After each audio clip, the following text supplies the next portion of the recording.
Case is extraordinary. I've never seen, even in some murder cases, the amount of police work that went into this investigation.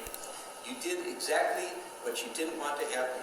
They put so many police resources into this. When I say what you didn't want to happen, is you never wanted this case solved. You thought that somehow you'd be able to skate by and nobody would ever know what really happened here, and you're going to walk away from this, and it didn't go down like that at all, of course. So they solved the case. And what happened? Turns out that you're not a victim of a hate crime. You're not a victim of a racial hate crime. You're not a victim of a homophobic hate crime. You're just a charlatan pretending to be a victim of a hate crime. And that's shameful. Especially from the family you got brought up with your family values. It's so sad. The damage you've done to yourself is way beyond anything else that can happen to you from me or any other judge that would be sentencing you in this criminal case. You are now a permanently convicted felon.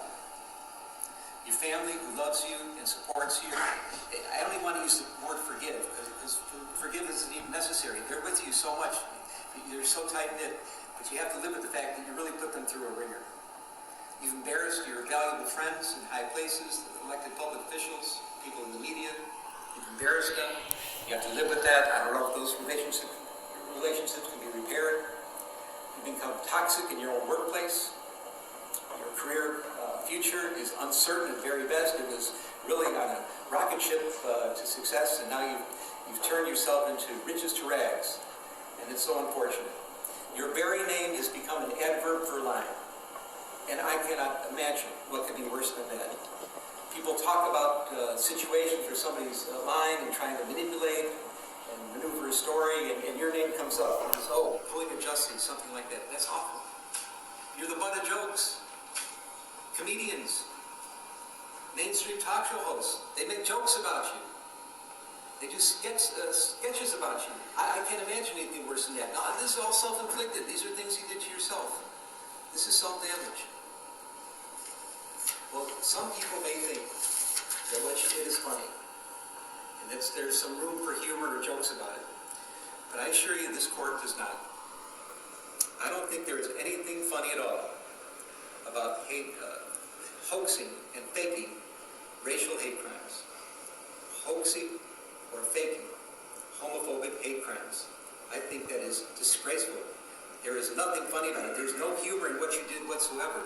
All because you're selfish, arrogant, narcissistic. At least you have that side in you that came out through this case, and you kept doubling down and doubling down and doubling down. It's not funny. It's not funny at all. And I'm your sentencing judge, and I don't find it funny. So where are we at? We're at the end. You're convicted of a Class 4 felony. It's presumptively probationable. But we have some real serious aggravating factors here. Your premeditation, which I've described. The pain you caused to real victims of hate crimes, which I have described. The damage you've done to the city of Chicago, I've heard. It's been talked about. I'm mindful of the city's request for restitution. If I'm going to consider that request, I have to fashion the sentence accordingly. And above all, the capper of all cappers, your performance on the witness stand. This could only be described as pure perjury. You got on the witness stand, you didn't have to, you did, you certainly have a right to, but you committed hour upon hour upon hour of pure perjury. And I find all those to be ample factors. If this court were to decide that the things you did, that any kind of probationary sentence would deprecate the seriousness of the offense and you need to go to the penitentiary, the record is clear and it would support it. And I'm looking at everything in its totality. And I agree. It was told to me today, you can't judge everybody by one bad thing they've done in their life. I don't know if it's the only bad thing, but it's the only bad thing that I'm concerned about now. And that you do have quite a record of real community service and quite a record of attaching with people. There is a lot of mitigation in this case as well. And I'm mindful of the pleas of mercy, particularly from people that are in the arena of dealing with social justice issues, that are fighting, seriously fighting, not playing around, not doing games like you were doing.